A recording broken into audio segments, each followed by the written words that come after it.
അപ്പോൾ സയനൈഡിൻ്റെ ഒരു പ്രത്യേകത എന്ന് പറഞ്ഞാൽ അതിനൊരു സ്മെല്ലുണ്ട്, മണമുണ്ട്. ഇവരുടെ ഒപ്പീനിയൻ എന്ന് പറഞ്ഞാൽ ഇത് ഫയർ ആം ഇഞ്ചുറി ഒന്നും അല്ല, ഇത് അങ്ങേര് ആത്മഹത്യ ചെയ്തതാണ്.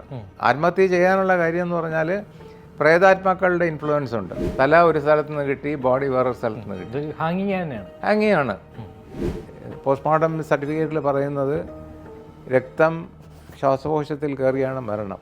പക്ഷേ രക്തത്തിൻ്റെ ഉത്ഭവം എവിടെ നിന്നാണെന്നുള്ളത് പോസ്റ്റ്മോർട്ടം സർട്ടിഫിക്കറ്റ് പറയുന്നില്ല. അപ്പോൾ എൻ്റെ നിഗമനം എന്ന് പറഞ്ഞാൽ ഇങ്ങനെ ഷോട്ട് ഗൺ കൊണ്ട് വെടിവെച്ചതാണ്. സാർ, ഇപ്പോഴും വൈദ്യശാസ്ത്രത്തിന് അവ്യക്തമായ ഒരു വിഷവസ്തുവാണ് ഈ സയനൈഡ് എന്ന് പറയുന്നത്. അപ്പോൾ ഇപ്പോഴും അതിൻ്റെ യഥാർത്ഥ കുറേ കാരണങ്ങൾ ഇപ്പോഴും അജ്ഞാതമാണ്. അപ്പോൾ ഇതുമായി ബന്ധപ്പെട്ട എന്തെങ്കിലും കേസോ അല്ലെങ്കിൽ സാറിൻ്റെ പരിചയത്തിൽ ഇതുമായി ബന്ധപ്പെട്ടൊരു എക്സ്പീരിയൻസ് ഉണ്ടായിട്ടുണ്ടോ? എൻ്റെ എക്സ്പീരിയൻസ് എന്ന് പറഞ്ഞാൽ സയനൈഡ് കഴിച്ച് മരിച്ച ആളിൻ്റെ പോസ്റ്റ്മോർട്ടം ചെയ്തിട്ടുണ്ട്. അപ്പോൾ സയനൈഡിൻ്റെ ഒരു പ്രത്യേകത എന്ന് പറഞ്ഞാൽ അതിനൊരു സ്മെല്ലുണ്ട്, മണമുണ്ട്. ആ മണം നമ്മൾ ഈ കപ്പ വേവിക്കുമ്പോഴുള്ള ഒരു സ്മെല്ല് വരും. അതിൻ്റെ സ്മെല്ലിനോട് താരതമ്യപ്പെടുത്താവുന്നതാണ്.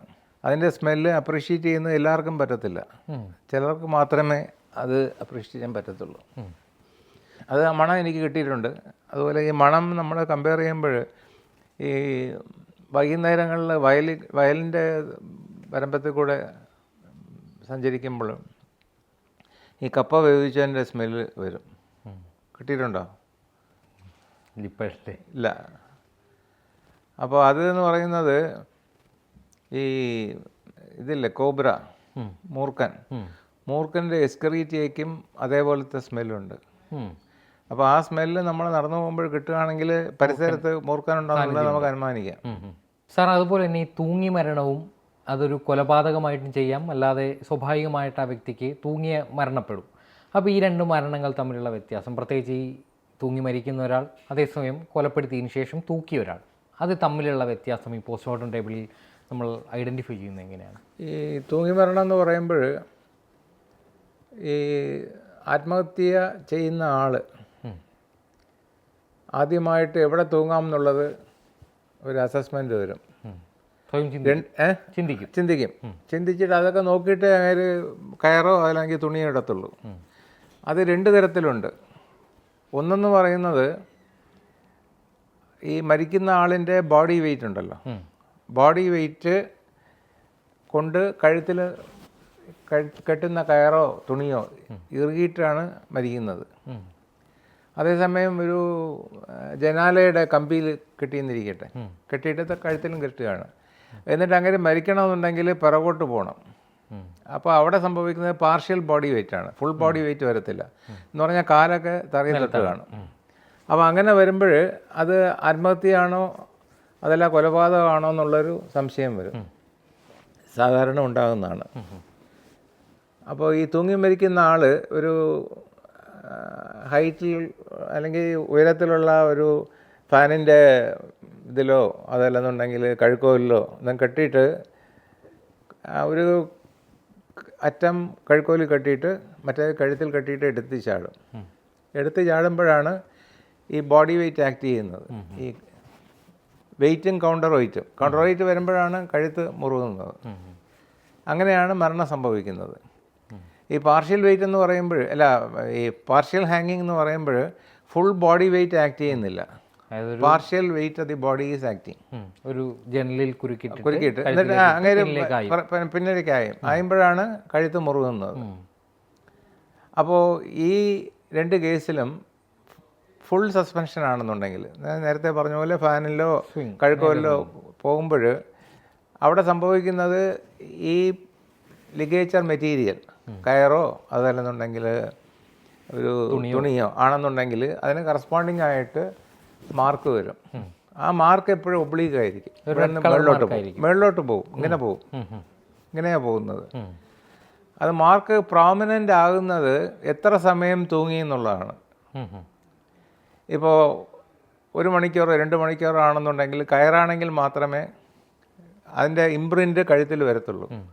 അതായത് ചകിരിക്കയറോ അല്ലെങ്കിൽ പ്ലാസ്റ്റിക് കയറോ എന്ന് വേണമെങ്കിൽ ആയിക്കോട്ടെ. ഒന്നാമത് ഈ എടുക്കുന്ന അല്ലെങ്കിൽ ചൂസ് ചെയ്യുന്ന കയറുണ്ടല്ലോ, ആ കയറ് കൊണ്ട് ബോഡി വെയിറ്റ് ഫുള്ളായിട്ട് ബെയർ ചെയ്യണം, അല്ലെങ്കിൽ അതിൽ അങ്ങേർക്ക് തൂങ്ങാൻ പറ്റണം, അല്ലെങ്കിൽ പൊട്ടി വീഴും. അപ്പോൾ അതൊക്കെ ഒരു മനപ്പാഠം ചെയ്തിട്ടാണ് പുള്ളി ചൂസ് ചെയ്യുന്നത്. അപ്പോൾ അങ്ങനെയുള്ള ഒരു കേസിൽ കയറ ഉപയോഗിക്കുകയാണെന്നിരിക്കട്ടെ, കയറിൻ്റെ ഇംപ്രിൻ്റ് അല്ലെങ്കിൽ അതിൻ്റെ പാട് കഴുത്തിൽ വരും. അതിനെ പാറ്റേൺ അബറേഷൻ എന്ന് പറയും. ഒരു പാറ്റേൺ, കയറിൻ്റെ പാറ്റേൺ വരും. അതേസമയം ഒരു സോഫ്റ്റ് ക്ലോത്ത്, ഒരു സാരിയോ അല്ലെങ്കിൽ ഒരു മുണ്ടോ ഉപയോഗിക്കുകയാണെന്നുണ്ടെങ്കിൽ അത് കുറേ വിഡ്ത്തിലായിരിക്കും, അത്ര പ്രോമിനൻ്റ് ആയിരിക്കത്തില്ല. പക്ഷേ അത് പ്രോമിനൻ്റ് ആകും. ഒരു 1-2 മണിക്കൂറിന് കൂടുതൽ തൂങ്ങി നിൽക്കുകയാണെങ്കിൽ അതും പ്രോമിനൻ്റ് ആകും. ഇനി രണ്ടാമത് പറഞ്ഞത് ഒരു കൊലപാതകമാണെന്നുണ്ടെങ്കിൽ കൊല്ലാൻ പറ്റുന്നത് 2 തരത്തിലാണ്. ഒന്ന്, കഴുത്ത് ഞെരിക്കുക, കൈ കൊണ്ടാകാം. അതല്ലെന്നുണ്ടെങ്കിൽ വേറെ ഒരാളെ കയറ് വെച്ചിട്ട് ബാക്കിൽ നിന്ന് പിടിക്കാം. ഈ കൈ വിരൽ കൊണ്ട് അമർത്തുകയാണെന്നുണ്ടെങ്കിൽ ഈ നഖത്തിൻ്റെ മാർക്കിംഗ് എല്ലാം ഇവിടെ വരും, കഴുത്തിന് അവിടെ വരും. കുറേ കണ്ടീഷൻസ് വരും, കല്ലിപ്പ് വരും. ഇതൊന്നുമില്ലാതെ കൊല്ലാൻ പറ്റില്ല, എല്ലാം പറ്റത്തില്ല. രണ്ടാമത് കയറിടുകയാണെന്നുണ്ടെങ്കിൽ കയറിൻ്റെ മാർക്ക് വരും. അത് ട്രാൻസ്വേഴ്സാണ്, ലോവർ ഡൗൺ ആയിരിക്കും, കംപ്ലീറ്റ്ലി എൻസർക്ലിങ് ദി നെക്ക്. മറ്റേതാണെന്നുണ്ടെങ്കിൽ ഇവിടെ ഇങ്ങനെ വന്നിട്ട് ബാക്ക് ഒന്നും കാണത്തില്ല. എന്ന് പറഞ്ഞാൽ പോയിന്റ് ഓഫ് സസ്പെൻഷനാണ്. ബാക്കിൽ ഹുക്ക് അത് വരുന്നത്, തൂക്കം വരുന്നത്. അപ്പോൾ അവിടെ ഈ മാർക്ക് കാണത്തില്ല. അതിന് നമ്മൾ പോയിന്റ് ഓഫ് സസ്പെൻഷൻ മുകളിലാണ്. ഇത് കണ്ടിന്യൂറ്റി വരത്തില്ല. പാർഷ്യൽ ഹാങ്ങിങ്ങിലും ഇപ്പോൾ ഞാൻ സസ്പെൻഷൻ ലോവർ ഡൗൺ എന്ന് പറഞ്ഞില്ലേ, അവിടെയും മാർക്കിംഗ് ചുറ്റും വരും, ബാക്കിലും വരും, ഫ്രണ്ടിലും വരും.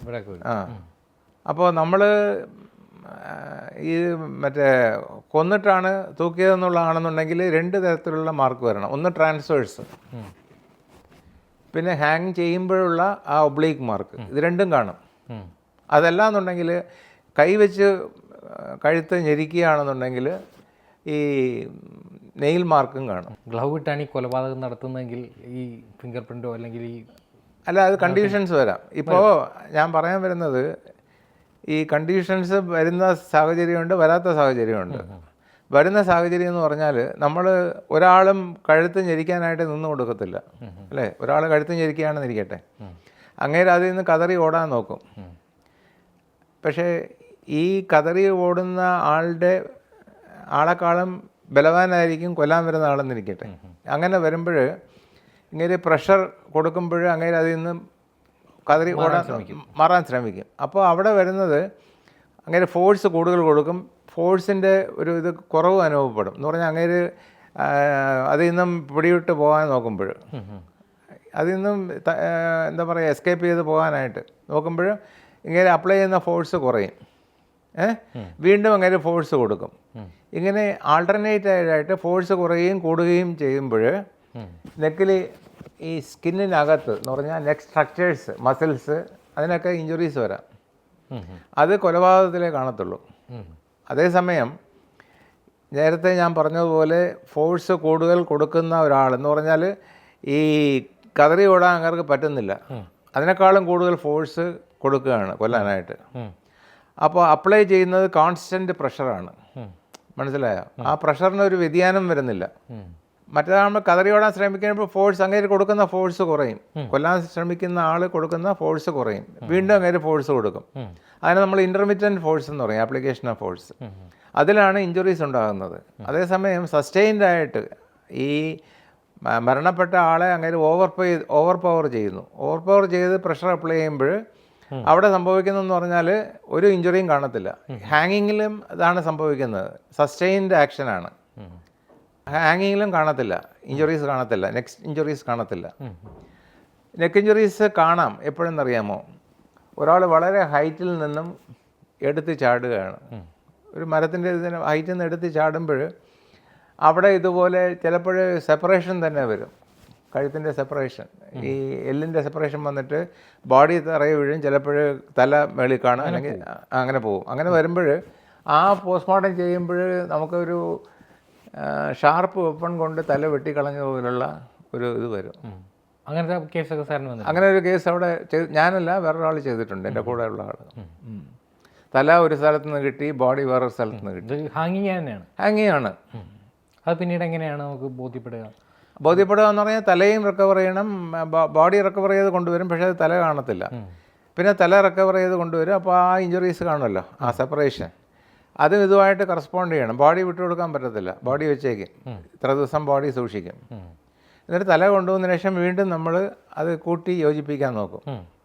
അപ്പോൾ അതിൽ ഇറഗുലാരിറ്റി, അതിൽ ഒരു റെഗുലർ ഇതായിട്ട് നമുക്ക് കാണാൻ പറ്റും. ഈ മുറിഞ്ഞു പോയ ടിഷ്യൂസ് ഉണ്ടല്ലോ, അതൊക്കെ നമുക്ക് കൂട്ടിച്ചേർക്കാൻ പറ്റും. അങ്ങനെയാണ് നമ്മളിത് പറയുന്നത്. ഇത് ഒരാളുടെ തല തന്നെ, മരണകാരണം ഇതുപോലെ ഹാങ്ങിങ് ആണ്, ഫ്രം എ ഹൈ ഡ്രോപ്പ്. സാറിൻ്റെ സർവീസ് കാലയളവിൽ അതിക്രൂരമായിട്ടൊരു മൃതദേഹത്തോട് ചെയ്യാൻ പറ്റാത്ത തരത്തിലുള്ള ക്രൂരതകൾ ചെയ്തു വെച്ചൊരു ബോഡി സാറിൻ്റെ പോസ്റ്റ്മോർട്ടം ടേബിളിലേക്ക് വന്നിട്ടുണ്ട്. അത് ഒരു ഹോളിഡേയിലായിരുന്നു, മലപ്പുറം തിരൂർ ഭാഗത്തു നിന്നാണ്. അതൊരു ബാച്ചലറാണ്, അങ്ങേർക്കൊരു 50-55 വയസ്സ് വരും. അപ്പോൾ ഉച്ചയ്ക്ക് ഒരു 12-12:30ക്കാണ് ബോഡി വരുന്നത്. ബോഡി വരുമ്പോൾ ഒരു അൺയൂഷ്വൽ ഫൈൻഡിങ് എന്ന് പറഞ്ഞാൽ ഇടത്തെ കണ്ണിൽ നിന്നും ധാരധാരയായിട്ട് രക്തം വന്നുകൊണ്ടിരിക്കുകയാണ്. അപ്പോൾ സാധാരണഗതിയിൽ അങ്ങനെ വരേണ്ട ചാൻസ് ഇല്ല. അപ്പോൾ ഈ വന്ന ഇൻവെസ്റ്റിഗേറ്റിംഗ് ഓഫീസർക്ക് ഇതിനെപ്പറ്റി വലിയ ധാരണയൊന്നുമില്ല. അപ്പോൾ ഞാൻ പറഞ്ഞു പോസ്റ്റ്മോർട്ടം ചെയ്തിട്ട് പറയാമെന്ന് പറഞ്ഞു. ബോഡി കൊണ്ടുപോയി യൂഷ്വൽ ഫോർമാലിറ്റീസൊക്കെ കഴിഞ്ഞിട്ട് ഞാൻ കണ്ണ് നോക്കുമ്പോൾ കണ്ണ് ഒരു 1/4 ഭാഗം ചുഴന്നെടുത്തേക്കാണ്. ചുഴഞ്ഞെടുത്തത് ലെഫ്റ്റിൽ നിന്നും അല്ല, ഈ ഇതിൻ്റെ കണ്ണിൻ്റെ ഇവിടെ നിന്നും ഇങ്ങനെ എടുത്തിട്ട് കത്തി ഇങ്ങനെ വലിച്ചേക്കാണ്. അപ്പോൾ വലിച്ച പാട് ഇവിടെ കാണാം. എന്ന് പറഞ്ഞാൽ ഈ ബോഡിയുമായിട്ട് കോണ്ടാക്റ്റ് പോകുമ്പോൾ അവിടെ ചെറിയൊരു സ്കിൻ ഇൻസിഷൻ വരും, ഈ മൂർച്ചയുള്ള കത്തിയായതുകൊണ്ട്. അതിനെ നമ്മൾ പോയിൻ്റ് ഓഫ് എക്സിറ്റ് എന്ന് പറയും. ഐബാൾ 1/4 ഭാഗവും ചുവടുന്നെടുത്തു. അതുകൂടാതെ അങ്ങേർക്ക് തലയിൽ അടിയും കൊടുത്തിട്ടുണ്ട്. ഫ്രാക്ചർ ഇല്ല, പക്ഷേ എല്ലാ ടൈപ്പ് ഓഫ് ഹെമറേജസും അതിനകത്തുണ്ട്. അപ്പോൾ ഇതിൻ്റെ പിന്നാമ്പറ കഥയെന്ന് പറഞ്ഞാൽ, ഈ മരിച്ചുപോയ ആൾ എല്ലാ ദിവസവും വൈകുന്നേരം മദ്യം കഴിക്കും. അത് കഴിഞ്ഞാൽ പിന്നെ ഈ വേശികളുമായിട്ടുള്ള ഒരു കോണ്ടാക്റ്റ് ഉണ്ട്. ഇത് സപ്പോർട്ട് ചെയ്യാനായിട്ട് അങ്ങേരുടെ കുറേ ഫ്രണ്ട്സും ഉണ്ട്. അവരെല്ലാവരും ഇത് ആഘോഷിച്ചുകൊണ്ടിരിക്കുകയാണ് എല്ലാ ദിവസവും. ഒരു ദിവസം ഇതിൽ പങ്കെടുത്ത ഒരാളിൻ്റെ മകൾ അച്ഛൻ അവിടെ ഉണ്ടോ എന്നറിയാനായിട്ട് ഇങ്ങനെ വീട്ടിൽ വന്നു. വീട്ടിൽ നിന്ന് ചോദിച്ചപ്പോൾ ആ കുട്ടിയുടെ അടുത്തും ഇങ്ങനെ മോശമായിട്ട് പെരുമാറി. അപ്പോൾ അത് കുട്ടി വീട്ടിൽ ചെന്ന് പറഞ്ഞു.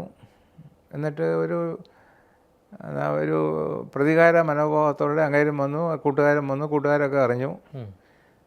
അവരുടെ പഴയ രീതിയിലുള്ളത് തുടങ്ങി എല്ലാവരും മദ്യപിച്ച് ഫിറ്റായപ്പോൾ ഈ പ്രശ്നം എടുത്തിട്ടു. അങ്ങനെ അവിടെ ഒന്നും തള്ളും നടന്നു. ഇങ്ങേരുടെ തല ഇടിച്ചിട്ട് അങ്ങനെ തറയിൽ വീഴുന്നു. ആ സമയത്താണ് കണ്ണ് ചുവന്നെടുത്തത്. അപ്പോൾ ഈ അതിൽ ഇൻവോൾവ് ചെയ്ത വേശിയായിട്ട് വന്ന ആൾ ഇതൊക്കെ കണ്ടിട്ട് ഓടി. അത് കഴിഞ്ഞ്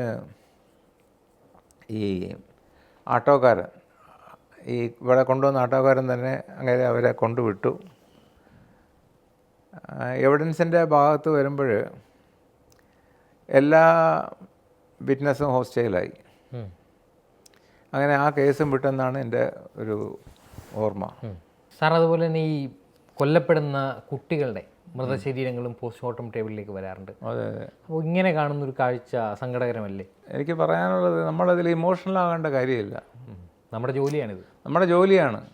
കുട്ടിയാണോ വയസ്സായ ആളാണെന്നുള്ളത് നമ്മൾ നോക്കിയിട്ട് കാര്യമില്ല. ചിലർ ഇമോഷണൽ ആകുന്നുണ്ട്. അത് നമ്മുടെ പ്രൊഫഷന് അല്ലെങ്കിൽ നമ്മുടെ ഈ പർട്ടിക്കുലർ സബ്ജക്റ്റിന് അതിന് പ്രസക്തി ഉണ്ടെന്ന് എനിക്ക് തോന്നുന്നില്ല. സാറിന് അങ്ങനെ എന്തെങ്കിലും ഒരു അനുഭവം, ഇത്ര കാണാൻ ഇപ്പോൾ ഇങ്ങനെ ആകേണ്ടിയിരുന്നില്ല എന്ന് തോന്നുന്ന ഏതെങ്കിലും കുഞ്ഞുങ്ങളുടെ മരണത്തിൽ? അല്ല, കുഞ്ഞുങ്ങളുടെ ഒരുപാട് പോസ്റ്റ്മോർട്ടം ചെയ്തിട്ടുണ്ട്. ഒരു കേസെന്ന് പറയുന്നത് ഭാരതപ്പുഴയിൽ നിന്ന് റിക്കവർ ചെയ്ത ഒരു 15 വയസ്സിന് താഴെയുള്ള ആൺകുട്ടിയുടെ മൃതദേഹം ഇതിൽ പോസ്റ്റ്മോർട്ടത്തിന് കൊണ്ടുവന്നു. അപ്പോൾ അൺനോണായിട്ടാണ് വരുന്നത്. വയറ്റത്ത് 2 കത്തി കൊണ്ടുള്ള കുത്ത് ഉണ്ടായിരുന്നു. അപ്പോൾ പോസ്റ്റ്മോർട്ടം സർട്ടിഫിക്കറ്റൊക്കെ ഇഷ്യൂ ചെയ്തതിന് ശേഷം അൺനോണായിട്ട് തന്നെ മറവ് ചെയ്തു. 2-3 വർഷം കഴിഞ്ഞതിന് ശേഷം ബോഡി ഐഡൻറ്റിഫൈ ചെയ്തു. അത് കോയമ്പത്തൂരുള്ള സ്കൂളിൽ പഠിക്കുന്ന കുട്ടിയാണ്. കൊന്നത് എന്തിനാണെന്ന് അറിയത്തില്ല. ആ കേസിൻ്റെ വിചാരണയും കഴിഞ്ഞു. അങ്ങനെയുള്ളൊരു അനുഭവമുണ്ട്. ഇത് പ്രതികളെയൊക്കെ കിട്ടിയിരുന്നു? പ്രതികളെ കിട്ടി. ഞാൻ എവിഡൻസ് കൊടുക്കാൻ പോയിരുന്നു. ഇങ്ങനെ തിരുവനന്തപുരത്ത് സമാനമായ ഒരു സംഭവം, അതിൽ 7 വയസ്സായ ഒരു കുട്ടിയാണ്, ഒരു പെൺകുട്ടി തൂങ്ങി മരിച്ചു എന്ന് പറഞ്ഞിട്ട് കൊണ്ടുവന്ന് പോസ്റ്റ്മോർട്ടം ചെയ്യുന്നു. അപ്പോൾ അതിൽ സാധാരണഗതിയിൽ കാണാത്ത ചില ഫൈൻഡിങ്സ് ഇതിൽ കണ്ടു. എന്ന് പറഞ്ഞാൽ മൂക്കിൽ നിന്ന് രക്തം വരിക, കണ്ണിൻ്റെ അവിടെ നിന്ന് രക്തം, ചെവിയിൽ നിന്ന് രക്തം. ഇത് തൂങ്ങി മരിക്കുന്നതിൻ്റെ ലക്ഷണങ്ങളല്ല. വളരെ ഇതുവരെ ഞാൻ കണ്ടിട്ടില്ല അങ്ങനെ ബ്ലീഡിങ് വരുന്നത്. അപ്പോൾ ഇതിലൊരു സംശയം വന്നു. അങ്ങനെ സീൻ വിസിറ്റിന് പോകാനായിട്ട് ഹെൽത്ത് ഡിപ്പാർട്ട്മെൻറ്റ് പറഞ്ഞു. എന്നിട്ട് ആ സ്ഥലത്ത് പോയി എക്സാമിൻ ചെയ്തപ്പോൾ ഈ ഇത്രയും പൊക്കമുള്ള ഒരു കുട്ടിക്ക് ഈ സസ്പെൻഷൻ പോയിന്റ് എന്ന് പറയുന്നില്ലേ, അത് സാരിയാണ്, അത് കയറി കെട്ടാൻ പറ്റത്തില്ല. അതിനുള്ള ഇതില്ല, പ്രൊവിഷൻ ഇല്ല. എന്തൊക്കെ തന്നെ വെച്ചാലും കുട്ടി കയറിയാൽ പ്രായമില്ല. അത് മാത്രമല്ല അതിന് അക്സസിബിലിറ്റി കുറവാണ്. അപ്പോൾ സീൻ വിസിറ്റ് കഴിഞ്ഞിട്ട് അതൊക്കെ കൊടുത്തിട്ട് ഞാൻ തൃശ്ശൂരിലേക്ക് വന്നു. എന്നിട്ട് അന്നത്തെ medical legal expert to the police, അവർക്ക് എങ്ങനെയെങ്കിലും കേസ് ക്ലോസ് ചെയ്യണം. അപ്പോൾ ഞാൻ പറഞ്ഞത് അത് തൂങ്ങിമരണം ആകാനുള്ള സാധ്യത ഇല്ലെന്നാണ്. അപ്പോൾ ഞാൻ തൃശ്ശൂർ വന്നപ്പോൾ ഈ മെഡിക്കൽ ലീഗൽ എക്സ്പെർട്ടിൻ്റെ കുറേ ക്വസ്റ്റ്യൻസുമായിട്ട് ഒരു ഹെഡ് കോൺസ്റ്റബിൾ വന്നു.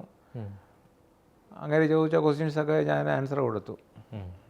ഇത്രയാണ് അതിലുള്ള ഇത്. പക്ഷേ കേസ് ഒരിടത്ത് എത്തിയിട്ടില്ല. അപ്പോൾ ഇത്തരത്തിൽ ഈ നമുക്ക് കൃത്യമായിട്ടത് കൊലപാതകമാണ് അല്ലെങ്കിൽ ഒരു അസ്വാഭാവിക മരണമാണെന്ന് നമുക്ക് ഉറപ്പ് പറയാൻ പറ്റുന്ന പല കേസുകളും തേഞ്ഞുമാഞ്ഞു പോയിട്ടുണ്ട്. അതിനെപ്പറ്റി പറയുമ്പോൾ വേറൊരു കേസ് ഇവിടെ ഉണ്ട്. ഈ പട്ടാമ്പി പെരിന്തൽമണ്ണ റോഡിൽ ഒരു അമ്പലമുണ്ട്. ആ അമ്പലത്തിനടുത്തൊരു കുളമുണ്ട്. ആ കുളത്തിൽ നിന്നും ഒരു ബോഡി, ഒരു 40-45 വയസ്സുള്ള ഒരാളുടെ ബോഡി റിക്കവർ ചെയ്തു. പോസ്റ്റ്മോർട്ടത്തിന് കൊണ്ടുവന്നപ്പോൾ അതിൽ ലിഗേച്ചർ മാർക്കുണ്ട്. ലിഗേച്ചർ മാർക്കിൽ ഈ 2 സൈഡ് ഇങ്ങനെ പോകുന്നുണ്ട്, ബാക്കിലൊന്നുമില്ല. എന്നിട്ട് ഇവിടെ ഒരു ഡിസ്കണ്ടിന്യൂറ്റി എന്ന് പറഞ്ഞാൽ അവിടെ ലിഗേച്ചർ മാർക്കില്ല. അതുമാത്രമല്ല ഈ താടിയെല്ലിന് താഴെയായിട്ട് ഒരു സബ്മാൻഡിബുലാർ സലവറി ഗ്ലാൻഡ് ഉണ്ട്. 3 ഒന്ന് പരോട്ടിഡ് ഗ്ലാൻഡ്, സബ്മാൻഡിബുലാർ, സബ്ലിംഗ്വൽ നാക്കിനടിയിൽ, അങ്ങനെ 3 സലവറി ഗ്ലാൻഡ് ഉണ്ട്. ആ സബ്മാൻഡിബുലാർ സലവറി ഗ്ലാൻഡിന് കൺഡ്യൂഷനുണ്ട്, രക്തം കട്ട പിടിച്ച് കിടപ്പുണ്ട്. അപ്പോൾ അത് ഹാങ്ങിങ്ങിൽ ഒരിക്കലും കാണത്തില്ല.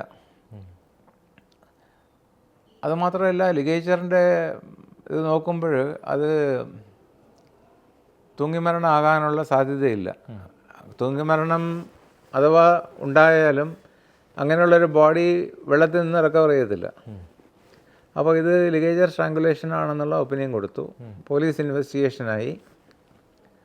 എന്നിട്ട് അവർക്ക് അതൊന്നും കണ്ടുപിടിക്കാൻ പറ്റുന്നില്ല. സീൻ വിസിറ്റിന് പോയി. അപ്പോൾ പോലീസിൻ്റെ ഇതനുസരിച്ചിട്ട് ഈ കുളത്തിൻ്റെയും ഈ അമ്പലത്തിൻ്റെയും അടുത്ത് വയലുണ്ട്. വയലിൻ്റെ ഒരു പോർഷനിൽ ഇങ്ങേരുടെ എണ്ണക്കുപ്പി, സോപ്പ്, പിന്നെ തോർത്ത് ഇത്രയും ഇരിപ്പുണ്ട്. അതിന് അവിടെ നിന്ന് കുറേ ദൂരം കഴിഞ്ഞിട്ടാണ് ഈ കുളം ഉള്ളത്. കുളത്തിൽ നിന്നാണ് ബോഡി റിക്കവർ ചെയ്യുന്നത്. അതിൽ നിന്ന് അവർക്കൊന്നും കിട്ടിയില്ല. എൻ്റെ ഒപ്പീനിയൻ കൊടുത്തതിന് ശേഷം ഇൻവെസ്റ്റിഗേറ്റിംഗ് ഓഫീസർ പറഞ്ഞു അത് ഞങ്ങൾക്കൊന്നും പറയാൻ പറ്റുന്നില്ല. അപ്പോൾ അന്നത്തെ മെഡിക്കൽ ലീഗൽ എക്സ്പെർട്ട് അദ്ദേഹത്തിനടുത്ത് പോയി. അപ്പോൾ അങ്ങേര് പറഞ്ഞു സീൻ വിസിറ്റ് ചെയ്യണം. അങ്ങേര് കഴുത്തിൽ കയറ് കെട്ടി അതിൻ്റെ താഴെ ഒരു വലിയ കല്ലും കെട്ടിയിട്ടാണ് എടുത്ത് ചാടിയത് എന്നാണ് അങ്ങേര് പറയുന്നത്. എന്നിട്ട് കുളം കംപ്ലീറ്റ് വറ്റിച്ചപ്പോഴും കല്ലുമില്ല, കയറുമില്ല, ഒന്നുമില്ല. അപ്പോൾ ആ CA പറഞ്ഞ ഒരു തമാശയാണ്, പട മേടിച്ച് പന്തളത്ത് പോയപ്പോഴും പന്തംകുളത്തിൽ പട. അതാണ് ആ കമൻ്റാണ് അങ്ങേര് പറഞ്ഞത്. ഇതുവരെ ആ കേസ് ഒന്നും ആയിട്ടില്ല. ചിലപ്പോൾ എഴുതി തള്ളി കാണും. ഈ സയനൈഡ് കഴിച്ച് മരണപ്പെട്ടു എന്ന് പറയുന്ന വ്യക്തിയുടെ പോസ്റ്റ്മോർട്ടം സാർ ചെയ്തിട്ടുണ്ട്. ആ അപ്പോൾ ഇതിനകത്ത് ഈ രാസപരിശോധന അല്ലെങ്കിൽ ആന്തരിക അവയവങ്ങളുടെ പരിശോധനയിൽ എന്തെങ്കിലും അസ്വാഭാവികതകൾ തോന്നിയിട്ടുണ്ടോ? അസ്വാഭാവികത എന്ന് പറയുമ്പോൾ ഈ സ്റ്റൊമക്ക് ലൈനിങ് ഉണ്ടല്ലോ നമ്മുടെ വയറിനകത്ത് മസ്കുലർ ഇത് ഉണ്ട്, അത് ഈ ആസിഡ് വീഴുന്നാൽ നമ്മൾ കൊറോഷൻ എന്ന് പറയും, അവിടെ ഒരു വ്രണം പോലെ ആകും. അതേപോലത്തെ കൊണ്ട് ബ്ലീഡിങ് വരാം. ഈ ബ്ലഡിന് ഒരു ചെറിയ ബ്രൈറ്റ് റെഡ് കളർ, ചെറിയ റെഡ് കളർ വരുന്നത് കാർബൺ മോണോക്സൈഡാണ്. കിണറ്റിലൊക്കെ ഇറങ്ങി പണി ചെയ്യുന്ന ആൾക്കാർക്ക് പെട്ടെന്ന് മരണം സംഭവിക്കുന്നില്ലേ, അപ്പോൾ അത് കാർബൺ ഡൈ ഓക്സൈഡിൻ്റെ പ്രസൻസ് കൊണ്ടിട്ടാണ് മരണം സംഭവിക്കുന്നത്. അതുപോലെ സയനൈഡിൻ്റെ ബ്ലഡിന് പ്രത്യേക ഒരു കളറുണ്ട്, പിങ്ക് റെഡ് അല്ലെങ്കിൽ ക്രിംസൺ റെഡ് കളേർഡ് എന്നൊക്കെ പറയും. ആ കളറാണ് സയനൈഡിനുള്ളത്, ബ്രൈറ്റ് റെഡ്. അപ്പോൾ അത് വെച്ചിട്ട് നമുക്ക് ഒരു ഉദ്ദേശമായിട്ട് പറയാൻ പറ്റുമെന്നല്ലാതെ പോസ്റ്റ്മോർട്ടം കഴിഞ്ഞിട്ട് ഉടനെ the deceased died of cyanide poisoning എന്ന് പറഞ്ഞാൽ കൊടുക്കാൻ പറ്റത്തില്ല. ഏത് പോയ്സണിങ് കേസായാലും കെമിക്കൽ എക്സാമിനേഴ്സ് റിപ്പോർട്ട് ഇല്ലാതെ opinion as to the cause of death പറ്റത്തില്ല പോയ്സണിങ് കേസസ്. ചില കേസിൽ ഞാൻ നേരത്തെ പറഞ്ഞ ഒരു കേസിൽ അടിച്ച് കൊന്നതാണ്, പക്ഷേ ആ ആളിൻ്റെ വയറ്റത്ത് സിങ്ക് ഫോസ്ഫൈഡ് ഉണ്ടായിരുന്നെന്ന് പറഞ്ഞു. അപ്പോൾ സിങ്ക് ഫോസ്ഫൈഡ് കെമിക്കൽ അനാലിസിസിൽ പോസിറ്റീവായിട്ട് വരികയാണെങ്കിൽ അങ്ങേര് മരിച്ചത് സിങ്ക് ഫോസ്ഫൈഡാണ്. പക്ഷേ മരണത്തിന് മുമ്പ് അങ്ങേരുടെ ദേഹത്ത് പരിക്കുകളുണ്ടായിരുന്നു. പരിക്കുകളുടെ കാഠിന്യം അനുസരിച്ചിട്ട് നമ്മൾ ഇഞ്ചുറി ഏത് നമ്പറാണ് അങ്ങേർക്ക് മരണം ഉണ്ടാക്കുന്ന മുറിവുകൾ ഏതൊക്കെയാണെന്നുള്ളത് നമ്മളതിൽ പറയും. പക്ഷേ മരണകാരണം സയനൈഡാണ് അല്ലെങ്കിൽ വേറൊരു പോയ്സണാണ്, സിങ്ക് ഫോസ്ഫൈഡാണ്. ഈ എലിവിഷം ഉള്ളിൽ ചെന്നുള്ള മരണവും സയനൈഡ് ഉള്ളിൽ അത് രണ്ടാണ്. തമ്മിൽ എങ്ങനെയാണ് വ്യത്യാസപ്പെടുത്തുന്നത്? അത് ലിവറിലാണ് ചേഞ്ചസ് വരുന്നത്, എലിവിഷം. മറ്റേ സയനൈഡ് എന്ന് പറയുന്നത് ഈ ടിഷ്യൂസിൽ ഇനഫ് ഓക്സിജൻ ഉണ്ട്, പക്ഷേ ഓക്സിജൻ യൂട്ടിലൈസ് ചെയ്യണം ബോഡി, അത് യൂട്ടിലൈസ് ചെയ്യാൻ പറ്റത്തില്ല. മനസ്സിലായോ? അങ്ങനെയാണ് മരണം സംഭവിക്കുന്നത്. ക്വിക്കായിട്ടുള്ള മരണം ക്വിക്കാണെന്ന് പറയുന്നു. സാറിന് എവിടെ നിന്നാണ് ഈ ഒരു ബോഡി വരുന്നത്? ഈ സയനൈഡ് തൃശ്ശൂർ ഉണ്ടായിരുന്നപ്പോഴാണ്? തൃശ്ശൂരും കോഴിക്കോടും ചെയ്തിട്ടുണ്ട്. എവിടെ നിന്നാണെന്നുള്ള ഞാൻ ഓർക്കുന്നില്ല. സാധാരണഗതിയിൽ സയനൈഡ് സംഘടിപ്പിക്കുന്നത് സ്വർണ്ണപ്പണിക്കാർ അവരുടെ നിന്നൊക്കെയാണ് കഴിക്കാനായിട്ട്. പിന്നെ സാർ ഈ റേപ്പ് കേസുകളിൽ പോസ്റ്റ്മോർട്ടം ചെയ്യുമ്പോൾ വല്ല ഞെട്ടിക്കുന്ന സത്യങ്ങൾ പിന്നീടത് പോലീസുകാർ അല്ലെങ്കിൽ അട്ടിമറിക്കപ്പെട്ടു എന്ന് തോന്നുന്ന പല കേസുകളും ഉണ്ടായിട്ടുണ്ടോ? അങ്ങനെയൊന്നുമില്ല. അതിനകത്തുള്ള കൺക്ലൂഷൻ എന്തായിരിക്കും? അതല്ല, നമുക്ക് റേപ്പ് നടന്നിട്ടുണ്ടോ എന്ന് നമുക്ക് പറയണമെന്നുണ്ടെങ്കിൽ സെമൻ ഡിക്റ്റേറ്റ് ചെയ്താൽ എന്ന് പറഞ്ഞാൽ ഇമ്മീഡിയറ്റ് ആയിട്ട് ഈ ഡെത്ത് ഉണ്ടായ കേസല്ല ഞാൻ പറയുന്നത്. ഇമ്മീഡിയറ്റ് ആയിട്ട് മെഡിക്കൽ എക്സാമിനേഷന് വരികയാണെങ്കിൽ വജൈനൽ സ്വാബൊക്കെ എടുക്കുകയാണെന്നുണ്ടെങ്കിൽ അതിൽ ഡിക്റ്റേറ്റ് ചെയ്യാൻ സാധ്യതയുണ്ട്. പിന്നെ അത് തന്നെ ഡിക്റ്റേറ്റ് ചെയ്യണമെന്നില്ല. ഇഞ്ചുറീസ് ഉണ്ടെന്നുണ്ടെങ്കിലും നമുക്ക് ഫോഴ്സ്ഫുൾ പെനിട്രേഷൻ എന്നേ പറയാൻ പറ്റത്തുള്ളൂ. റീസെൻറ്റ് സെക്ഷൽ ഇൻ്റർകോഴ്സിന് നടന്നിട്ടുണ്ടോ ഇല്ലേ എന്നുള്ള ഒരു ഇത് പറയാൻ പറ്റും ഇഞ്ചുറീസൊക്കെ വെച്ചിട്ട്. പിന്നെ 2 കേസിൽ ഒരു കുട്ടിയുടെ ഒരു 8 വയസ്സായ കുട്ടി കൊടുങ്ങല്ലൂർ, അവിടെ ഈ കുട്ടിയെ ഒരാൾ ഏനൽ സെക്ഷൽ ഇൻ്റർകോഴ്സ് ചെയ്തുകൊണ്ടിരിക്കുകയായിരുന്നു. അതിൻ്റെ എവിഡൻസ് കുട്ടിയുടെ ശരീരത്തിലുണ്ട്. അതുമാത്രമല്ല, അതിൽ നിന്നും സ്വാബ് എടുത്തപ്പോൾ 7 ഡിക്റ്റേറ്റ് ചെയ്തു. അതൊന്ന്. പിന്നെ വേറൊന്നുള്ളത്, ഒരു മോഷണ കേസിലെ പ്രതി അറസ്റ്റ് ചെയ്ത് വിയ്യൂർ ജയിലിൽ ഉണ്ടായിരുന്നു.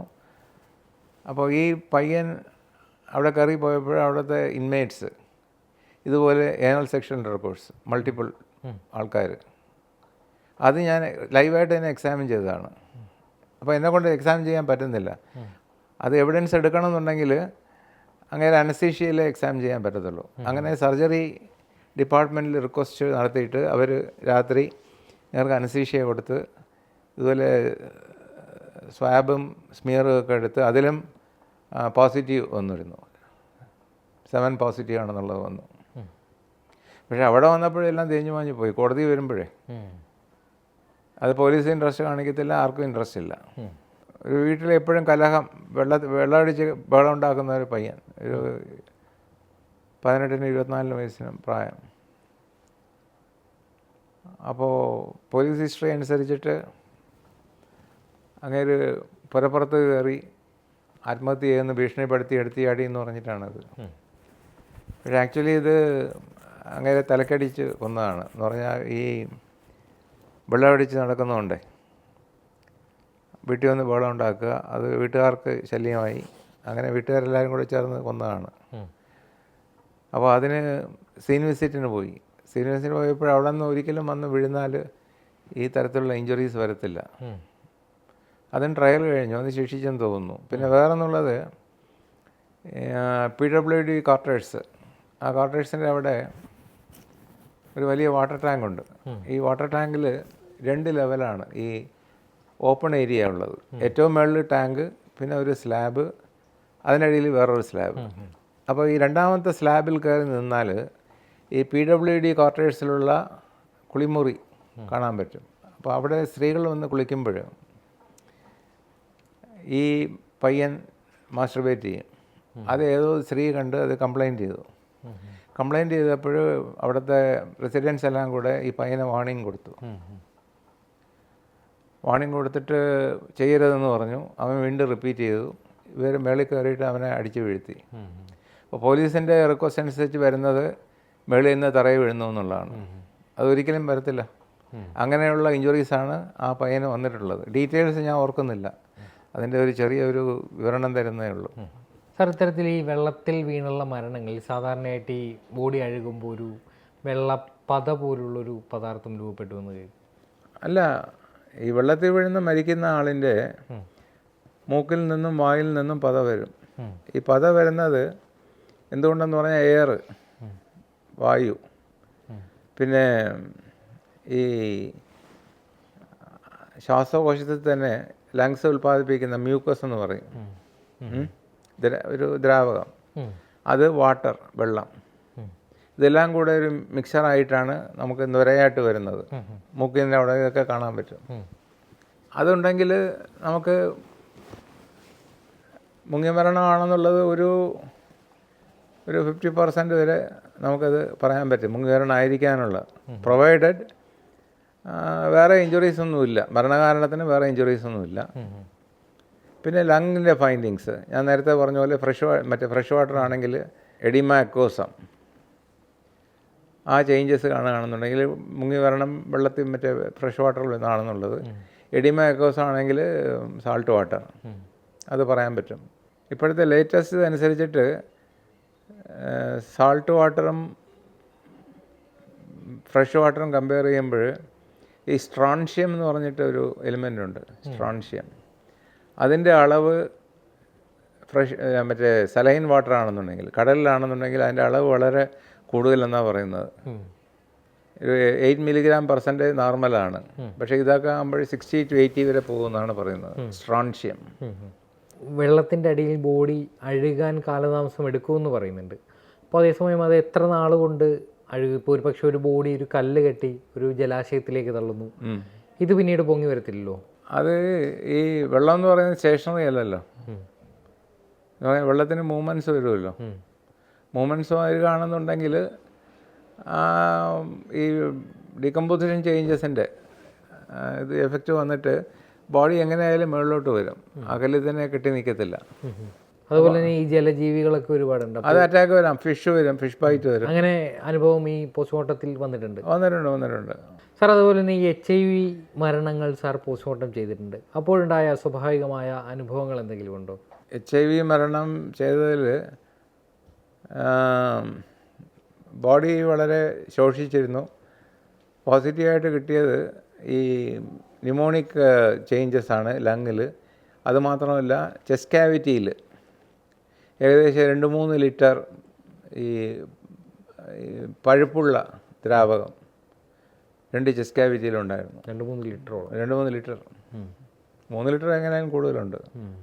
ഇത് നമ്മൾ ശേഖരിക്കും, ഇത് ഏയ് കളയും? അത് കളയും. ഇതിൽ നിന്ന് എന്തെങ്കിലും മെഡിക്കൽ കൺക്ലൂഷൻ കിട്ടും? അല്ലല്ല, ഇത് ഹോസ്പിറ്റലൈസ് ചെയ്ത കേസാണ്, അല്ലാതെ ഡയറക്റ്റായിട്ട് പോലീസ് കൊണ്ടുവരുന്നതല്ല. ഹോസ്പിറ്റലിൽ HIV ആണെന്നുള്ളത് അവർ സ്ഥിരീകരിച്ച് നമ്മുടെ പോസ്റ്റ്മോർട്ടം ഫൈൻഡിങ്സ് ആണ് നമ്മൾ എഴുതിയിട്ടുള്ളത്. അപ്പോൾ അത് കൂടുതലായിട്ട് വേറെയും ഇനി സ്ഥിരീകരിക്കേണ്ട കാര്യമില്ല HIV ആണോ എന്നുള്ളത്. അവർ ടെസ്റ്റ് ചെയ്തിട്ട് ഈ ലേഡിക്ക് HIV ആണെന്നുള്ളത് പറഞ്ഞു കഴിഞ്ഞു. ഇത് ചെയ്യാൻ സാധാരണ എല്ലാവരും ഒരു മടിക്കുന്നതാണ്, കാരണം ഇത് കുറച്ച് നാളായൊരു കേസാണ്. അപ്പോൾ പണ്ട് ഈ സമൂഹത്തിൽ ഇത്തരത്തിലൊരു തെറ്റിദ്ധാരണ ഇത് തൊട്ടാൽ പടരും എന്ന രീതിയിലൊക്കെ ഉണ്ടായിരുന്നു. അല്ല, അത് ഞാൻ ചെയ്തതെന്ന് പറഞ്ഞാൽ എനിക്ക് അതിൽ നിന്ന് ഓടി ഒളിക്കാൻ പറ്റത്തില്ല എന്ന് പറഞ്ഞാൽ, ഈ കേസ് വന്നെന്നറിഞ്ഞ് കൂടെയുള്ളവരൊക്കെ പല ദിശയിൽ പോയി. അപ്പോൾ ഞാൻ മാത്രമേ ഉള്ളൂ. എനിക്കും പറ്റത്തില്ലെന്ന് പറഞ്ഞ് എനിക്ക് പറയാൻ പറ്റത്തില്ലല്ലോ. അതാരെങ്കിലും ഒരാൾ ചെയ്യണ്ടേ. അത് പണ്ടൊരു കഥയുണ്ട്. ഇംഗ്ലണ്ടിൽ ഒരു വയസ്സായ ആൾ പിറ്റേ ദിവസത്തെ ബറിയലിന് വേണ്ടിയിട്ട് കുഴി വെട്ടിക്കൊണ്ടിരിക്കുകയാണ്. അപ്പോൾ അതിലേക്ക് കടന്നു വന്ന ഒരാൾ ചോദിച്ചു, എന്താ നിങ്ങൾ ഈ വയസ്സിൽ ചെയ്യുന്നത്, എന്തുകൊണ്ട് നിങ്ങൾ ചെയ്യുന്നു? അപ്പോൾ ആരെങ്കിലും ഒരാൾ ചെയ്യേണ്ടതെന്ന് അല്ല ആൻസർ. അപ്പോൾ അതുപോലെ ഞാൻ പറയുകയാണ്, അങ്ങനെ വരുമ്പോഴേ എനിക്കതിൽ നിന്ന് ഒഴിഞ്ഞു മാറാൻ പറ്റത്തില്ല. നമ്മളതിന് വേണ്ടിയിട്ടിരിക്കുന്നതാണ്, അത് ചെയ്തല്ലേ പറ്റത്തുള്ളൂ. പക്ഷേ ഇന്നാണെങ്കിൽ ആരും അത് ചെയ്യത്തില്ല. എയ്ഡ്സ് ആണെന്ന് പറഞ്ഞിട്ട് മാറ്റി വയ്ക്കും. ഇപ്പോൾ എയ്ഡ്സിനേക്കാളും കോവിഡാണ് ഇതായിട്ട് വന്നിട്ടുള്ളത്. ഇപ്പോഴാ കോവിഡിൻ്റേത് ഉണ്ടെന്ന് എനിക്ക് തോന്നുന്നില്ല. പക്ഷേ കോവിഡുള്ള സമയത്തും പ്രിക്കോഷൻ എടുത്ത് പോസ്റ്റ്മോർട്ടം ചെയ്തിട്ടുണ്ട് കേട്ടോ. സാർ, കേരളത്തിലെ ഏറെ വിവാദമായ കൊള്ളക്കം ഉണ്ടാക്കിയൊരു കൊലപാതകമായിരുന്നു സൗമ്യ വധക്കേസ്. അപ്പോൾ ഈ കേസുമായി ബന്ധപ്പെട്ട് ഒരുപാട് കോൺട്രവേഴ്സീസ് അക്കാലത്ത് ഉണ്ടായിട്ടുണ്ട്. അതുമായി ബന്ധപ്പെട്ട് സാറിന് എന്തെങ്കിലും പറയാനുണ്ടോ? ഈ കേസ് ഇത്രയും പ്രമാദമാക്കിയത് ഒരു ഈഗോ ക്ലാഷാണ്. ഹെൽത്ത് ഡിപ്പാർട്ട്മെൻറ്റിനും ഈ പോസ്റ്റ്മോർട്ടം ചെയ്ത ആളിൻ്റെയും ഈഗോ ക്ലാഷാണ്. അതിൽ പോസ്റ്റ്മോർട്ടം ചെയ്ത ആൾ വളരെ സിൻസിയറായിട്ട് പോസ്റ്റ്മോർട്ടം ചെയ്ത് ഒപ്പീനിയൻ കൊടുക്കുന്നു. അപ്പോൾ നമുക്ക് പോസ്റ്റ്മോർട്ടം ചെയ്യാനായിട്ടുള്ള അധികാരം ഹെൽത്ത് ഡിപ്പാർട്ട്മെൻറ്റ് തരുന്നു. നമ്മൾ കേസ് ചെയ്യുന്നു. ഹെൽത്ത് ഡിപ്പാർട്ട്മെൻറ്റ് ഈ പോസ്റ്റ്മോർട്ടം കാണാൻ വരുന്നുണ്ട്. എന്തെങ്കിലും അഭിപ്രായ വ്യത്യാസമാണെന്നുണ്ടെങ്കിൽ, അല്ലെന്നുണ്ടെങ്കിൽ ഹെൽത്ത് ഡിപ്പാർട്ട്മെൻറ്റ് നിയോഗിച്ച ആൾ പോസ്റ്റ്മോർട്ടം ചെയ്യുന്നതിൽ തൃപ്തി എനിക്ക് കിട്ടുന്നില്ല എന്നുള്ളൊരു സിറ്റുവേഷൻ വരികയാണെന്നുണ്ടെങ്കിൽ, ഈ ഹെൽത്ത് ഡിപ്പാർട്ട്മെൻറ്റിന് മോർച്ചറി രജിസ്റ്ററിൽ എഴുതി വയ്ക്കാം, I am not satisfied with the postmortem conducted by so and so I am taking over എന്ന് പറഞ്ഞ് ഒരു വാക്ക് എഴുതിയിട്ട് അവർക്ക് ഈ പോസ്റ്റ്മോർട്ടം എക്സാമിനേഷൻ കണ്ടിന്യൂ ചെയ്യാം. അതാണ് ശരിയായിട്ട് ചെയ്യുന്ന ഒരു മാർഗം. ഈ പോസ്റ്റ്മോർട്ടം ചെയ്ത ആൾ പോസ്റ്റ്മോർട്ടം കഴിഞ്ഞിട്ട് പോയി. അത് കഴിഞ്ഞിട്ട് ഈ ഹെൽത്ത് ഡിപ്പാർട്ട്മെൻറ്റ് ഗ്രീൻ ഓവർകോട്ടൊക്കെ ധരിച്ച് ട്രോളിയും തള്ളിക്കൊണ്ട് വെളിയിൽ പോയി. അപ്പോൾ ജനങ്ങൾക്ക് കിട്ടുന്ന ഒരു ഇൻഫർമേഷൻ എന്ന് പറഞ്ഞാൽ ഇവരാണ് പോസ്റ്റ്മോർട്ടം ചെയ്തത് എന്നുള്ളൊരു തോന്നൽ ഉണ്ടാക്കി. ഈ പോസ്റ്റ്മോർട്ടം സർട്ടിഫിക്കറ്റ് കംപ്ലീറ്റ് ചെയ്ത് ഫോർവേഡ് ചെയ്യാനായിട്ട് HOD മുമ്പിൽ കൊണ്ടുവയ്ക്കുന്നു. അപ്പോൾ HOD പറയുകയാണ്, നിങ്ങളിപ്പോൾ എഴുതിയ ഇഞ്ചുറീസ് ഒന്നും ശരിയല്ല, ഇതൊക്കെ മാറ്റി എഴുതണം. അവർ തമ്മിലൊരു വാക്കുതർക്കം ഉണ്ടായി. നേരെ അത് അവിടെ വെച്ചിട്ട് അങ്ങ് പോയി. ഇവർ ചെയ്തതെന്ന് പറഞ്ഞാൽ, ഇവർ കമ്പ്യൂട്ടറിനടുത്ത് പോയിട്ട് ഇത് കംപ്ലീറ്റ് സ്ട്രൈക്ക് ചെയ്തു എന്ന് പറഞ്ഞാൽ, എല്ലാം കമ്പ്യൂട്ടറിൽ കിടപ്പുണ്ടല്ലോ, സേവ് ചെയ്ത് വെച്ചിട്ടുണ്ടല്ലോ, അതൊക്കെ എഡിറ്റ് ചെയ്ത് അവർക്ക് തോന്നുന്ന രീതിയിൽ ഒരു സർട്ടിഫിക്കറ്റ് ഉണ്ടാക്കി കൊടുക്കുന്നു. കൊടുത്ത് ആൾക്കാരുടെ കൈയടി വാങ്ങിക്കുന്നു. അതിനെ സപ്പോർട്ട് ചെയ്യാൻ അന്നത്തെ സ്പെഷ്യൽ PP ഉണ്ട്. അപ്പോൾ ഇതിൽ ന്യായഭാഗം പോസ്റ്റ്മോർട്ടം ചെയ്ത ഡോക്ടറാണെന്നുള്ളത് എനിക്കറിയാം. അപ്പോൾ ഈ PPയെ പല കാലം എനിക്ക് പരിചയമുണ്ട്, പല വർഷങ്ങളായിട്ട്. അപ്പോൾ ഞാൻ ഇദ്ദേഹത്തെ ഫോണിൽ വിളിച്ച് പറഞ്ഞു. അപ്പോൾ ഞാൻ പറഞ്ഞു, ഇന്നലെ എവിഡൻസ് കൊടുക്കാൻ വരികയാണ്, വന്നോട്ടെ, പക്ഷേ പോസ്റ്റ്മോർട്ടം ചെയ്ത ആളിൻ്റെ എവിഡൻസ് കൂടെ നിങ്ങൾ പരിഗണിക്കണം. അപ്പോൾ ഇങ്ങനെ പറഞ്ഞു, സാറ് റിട്ടയർ ആയില്ലേ, എന്തിനാണ് ഇതിലൊക്കെ തലയിടുന്നത്? അപ്പോൾ ഞാൻ പറഞ്ഞു, സത്യാവസ്ഥ പുറത്ത് കൊണ്ടുവരാൻ വേണ്ടിയിട്ടാണ്. അത് സാറിൻ്റെ ജോലി നോക്കിയാൽ മതി, ഇതിലൊന്നും നിങ്ങൾ ഇടപെടണ്ട എന്ന് പറഞ്ഞ് എൻ്റെ അടുത്ത് പറഞ്ഞു. അത് കഴിഞ്ഞിട്ട് ഈ PPയും ഈ ഹെൽത്ത് ഡിപ്പാർട്ട്മെൻറ്റും കേരളത്തിൻ്റെ പല മൂലകളും ചെന്നിരുന്ന് മീറ്റിംഗ് വിളിച്ചു കൂട്ടിയിട്ട് എന്നെ പറ്റിയുള്ള ഒരു പ്രചരണം ഉണ്ടാക്കി. എന്ന് പറഞ്ഞാൽ ഈ റിട്ടയർ ചെയ്ത ആൾ അങ്ങേർക്കൊരു കാര്യവുമില്ല, അനാവശ്യമായിട്ട് ഈ കേസിൽ ഇടപെടുകയാണ്, എന്നിട്ട് പോസ്റ്റ്മോർട്ടം ചെയ്ത ആളെയും സപ്പോർട്ട് ചെയ്യണം നടക്കുകയാണെന്ന് പറഞ്ഞിട്ട് ഭയങ്കര ഒരു പരദൂഷണം. അപ്പോൾ ഇത് ഞാൻ അറിയാൻ കഴിഞ്ഞത് ഞാൻ MESൽ വർക്ക് ചെയ്യുമ്പോഴാണ്. അപ്പോൾ ഈ പോസ്റ്റ്മോർട്ടം ചെയ്ത ആൾ അവിടെ പരീക്ഷയ്ക്ക് വന്നിരുന്നു എക്സാമിനറായിട്ട്. അപ്പോൾ അന്നത്തെ ഹെൽത്ത് മിനിസ്റ്റർ ഇവരൊരു മെമ്മറാൻഡം കൊടുത്തു. അതിൽ അവസാനത്തെ പേജിൻ്റെ ഒരു പാരഗ്രാഫ് എന്നെ പറ്റിയുള്ള ഡിസ്ക്രിപ്ഷനാണ്.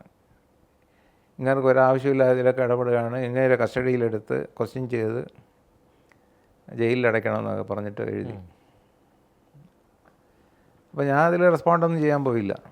അതെല്ലാം കഴിഞ്ഞിട്ട് ഒരിക്കൽ പോലീസിന് വേണ്ടിയിട്ട് ക്ലാസ് എടുക്കാനായിട്ട് രാത്രി SP ഓഫീസിൽ പോയി ക്ലാസ് എടുത്തുകൊണ്ടിരുന്നപ്പോൾ ഈ വിഷയം തന്നെ വന്നു. അപ്പോൾ ഞാൻ നടന്ന സംഭവമൊക്കെ ഞാൻ പറഞ്ഞു. എന്നിട്ട് SP ഉണ്ടായിരുന്നു. SP അടുത്ത് പറഞ്ഞു, ഈ പറയുന്ന അലിഗേഷൻസ് അത് ഇൻവെസ്റ്റിഗേറ്റ് ചെയ്യണം, ഇൻവെസ്റ്റിഗേറ്റ് ചെയ്ത് എന്നെ ക്വസ്റ്റ്യൻ ചെയ്യണം, അപ്പോഴേ എനിക്ക് കൂടുതൽ പറയാൻ പറ്റത്തുള്ളൂ എന്നുള്ള രീതിയിൽ ഞാൻ പറഞ്ഞു. പക്ഷേ അതൊന്നും വന്നില്ല. അപ്പോൾ ഇവർ ഈ സ്പെഷ്യൽ PP കൂടെ അവരെന്തോ വലിയ ഇതിൽ സാധിച്ചു, മറ്റേ സോക്കാൾഡ് അക്യൂസ്ഡിനെ ശിക്ഷിച്ചു എന്നൊക്കെ പറഞ്ഞിരിക്കുകയാണ്. അങ്ങനെ ആയപ്പോഴാണ് സുപ്രീം കോടതിയിൽ ഈ കേസ് വരുന്നത്. അതിൽ സുപ്രീം കോടതി ജഡ്ജി, അതൊരു ബെഞ്ചാണെന്ന് തോന്നുന്നു, അവരൊരു കമൻ്റ് എഴുതി,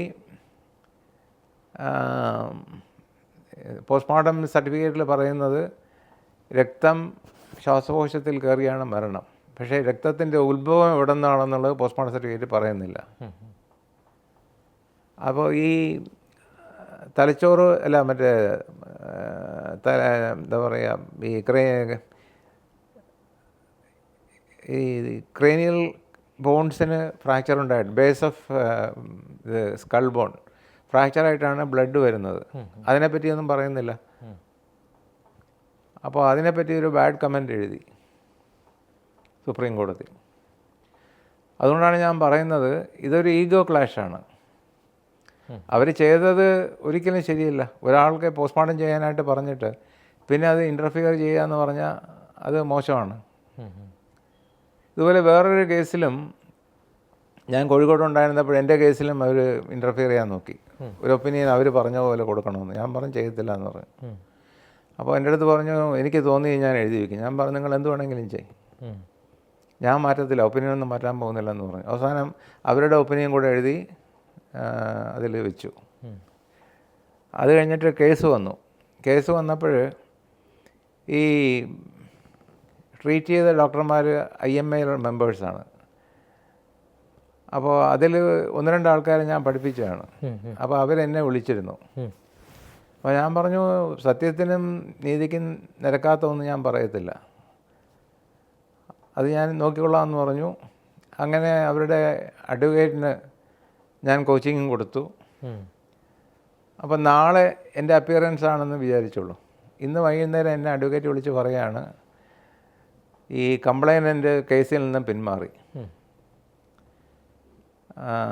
അപ്പോൾ കംപ്ലൈൻറ്റ് ജഡ്ജിൻ്റെ അടുത്ത് പറഞ്ഞ ഒരു റിക്വസ്റ്റ് എന്ന് പറഞ്ഞാൽ, ഞാൻ ഇതിൽ നിന്ന് പിന്മാറുകയാണ്, പക്ഷേ ഈ ഡോക്ടർക്കൊന്നും സംഭവിക്കരുത്, ഡോക്ടറുടെ പുറത്ത് ആക്ഷൻ എടുക്കരുത്. അപ്പോൾ എനിക്കത് എവിഡൻസ് കൊടുക്കാൻ പോകേണ്ടി വന്നില്ല.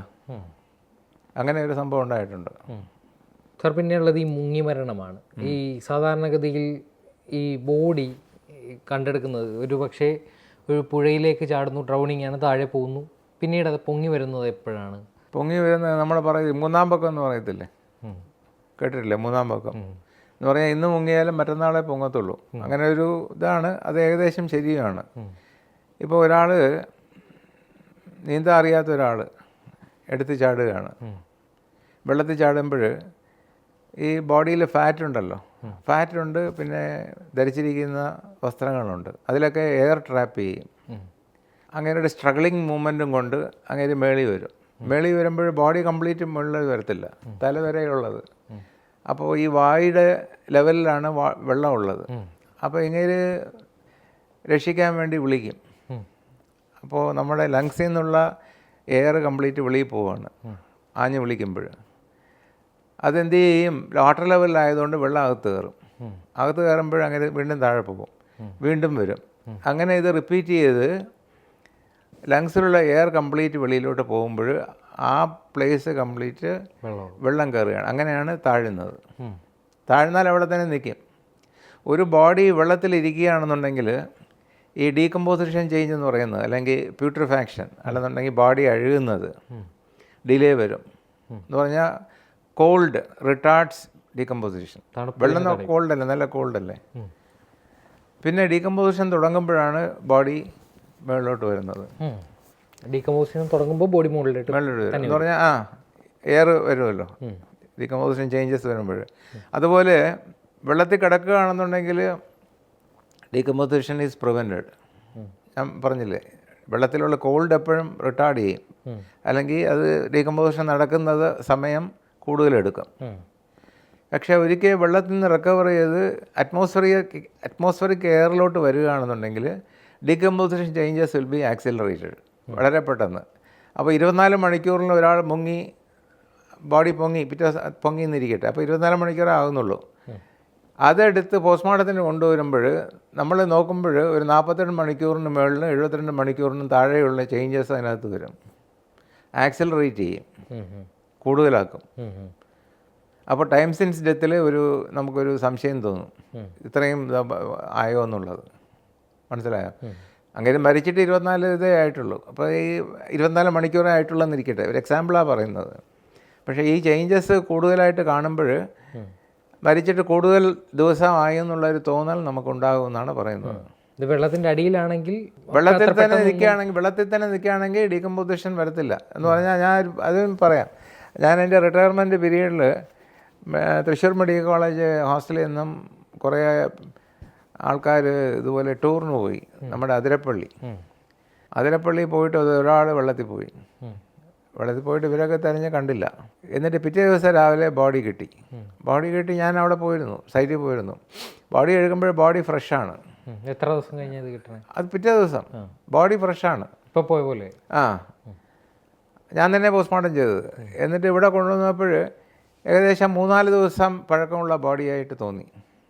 അതായത് വളരെ പെട്ടെന്ന് എയറിലേക്ക് വന്നപ്പോൾ പെട്ടെന്ന് അത് decomposition changes will be accelerated എന്നാണ് പറയുന്നത്. ബാക്ടീരിയൽ ആക്ഷൻ ഇതെല്ലാം കൊണ്ട്. അതുപോലെ തന്നെ ഈ മുങ്ങി മരണം, അത് ഒരാളെ മുക്കിക്കൊല്ലാം അല്ലെങ്കിൽ സ്വാഭാവികമായ രീതിയിൽ മുങ്ങി മരിക്കാം. അപ്പോൾ ഇത് രണ്ടും തമ്മിലുള്ള വ്യത്യാസം പോസ്റ്റ്മോർട്ടം ടേബിളിൽ തിരിച്ചറിയാൻ പറ്റുമോ? ഇപ്പോൾ മുങ്ങി മരണം എന്ന് പറയുമ്പോൾ വെള്ളത്തിലേക്ക് വീഴുന്ന ആൾ ഫുള്ളി കോൺഷ്യസ് ആണ്. എത്ര തന്നെ മുങ്ങി മരിക്കണമെന്ന് വിചാരിക്കുകയാണെന്നുണ്ടെങ്കിൽ ആരെങ്കിലും വെള്ളത്തിൽ വീഴുകയാണെന്നുണ്ടെങ്കിൽ വെറുതെ നിന്നു കൊടുക്കത്തില്ല.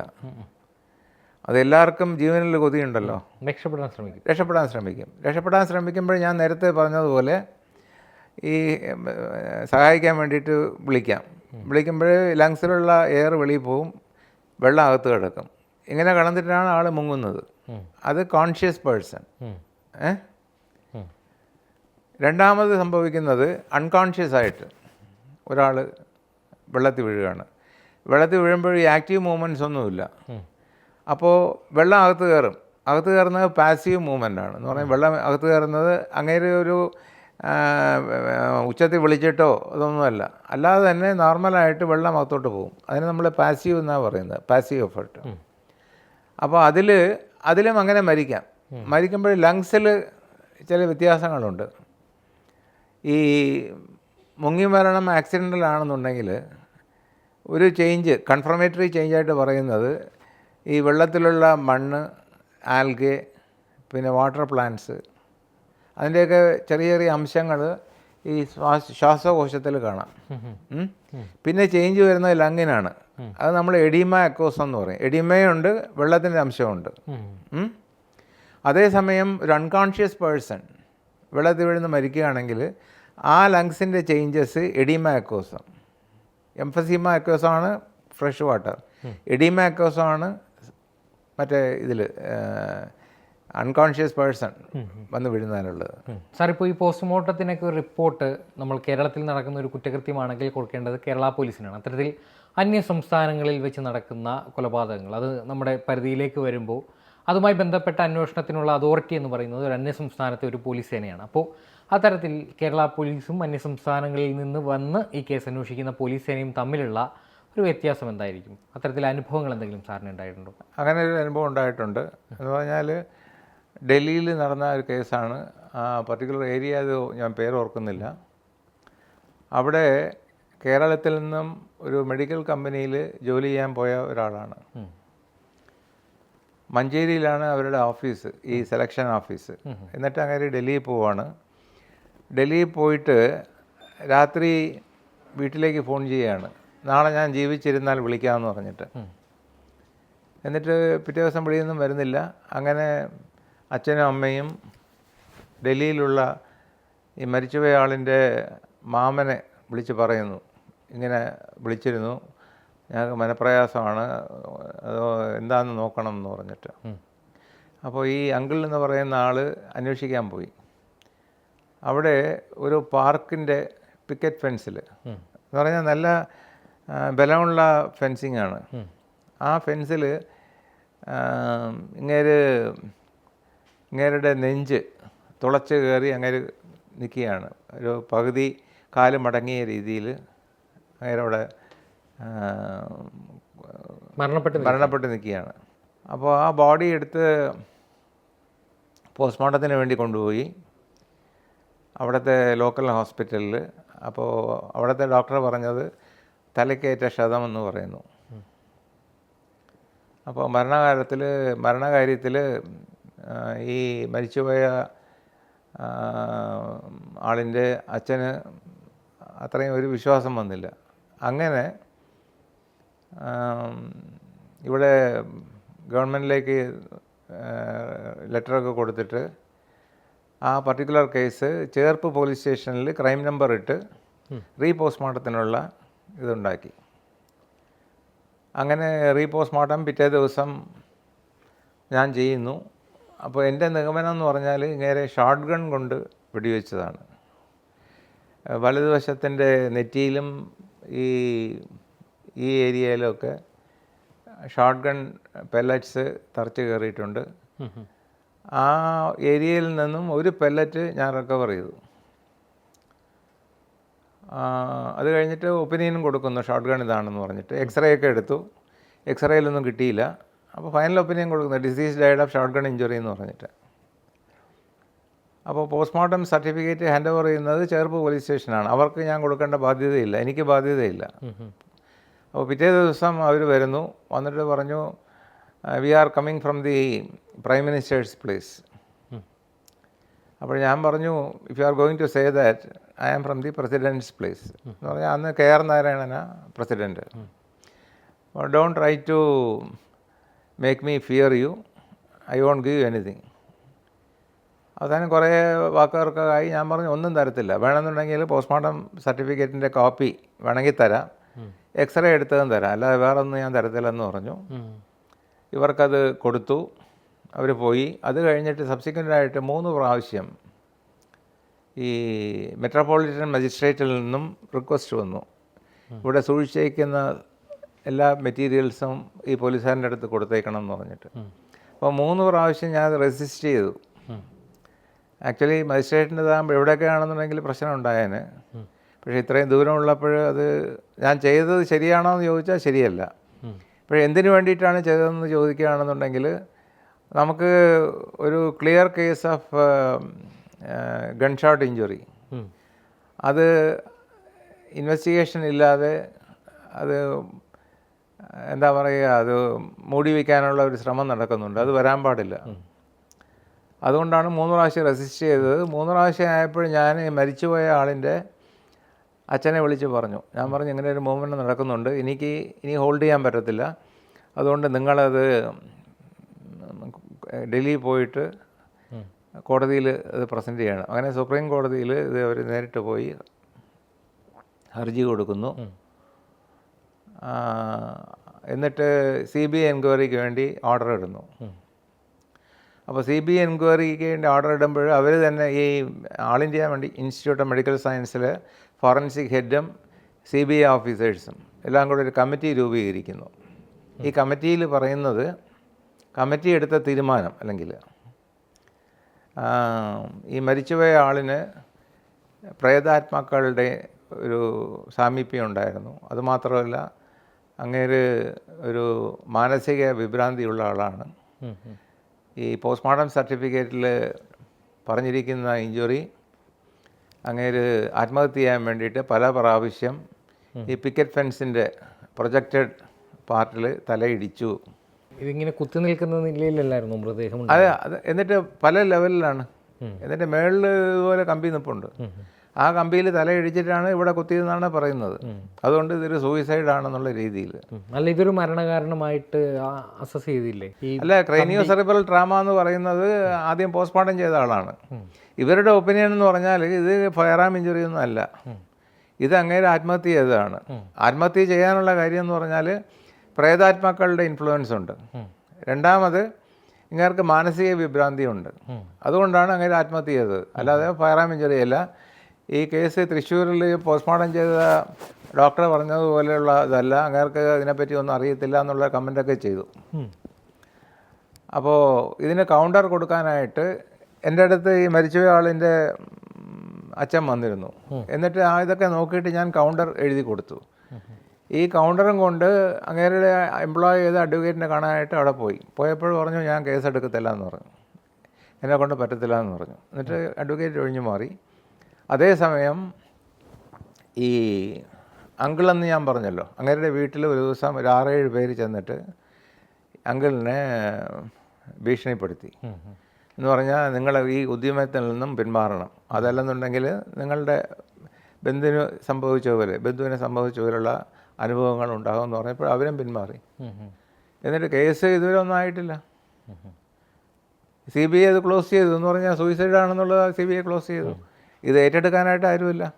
അപ്പോൾ ഈ ഗൺ ഷോട്ടിൻ്റെ അല്ല, ഗൺ ഷോട്ട് ഞാൻ പറഞ്ഞില്ലേ, അതിൻ്റെ ഒരു പെല്ലറ്റ് ഞാൻ എടുത്തെന്ന് പറഞ്ഞില്ലേ.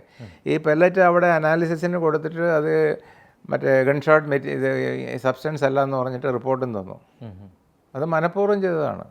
സാർ, അതുപോലെ തന്നെ കേരളത്തിലും സമാനമായ രീതിയിൽ ഈ ഗൺ ഷോട്ട് കേസുകൾ ഉണ്ടായിട്ടില്ലേ? ഉണ്ട്.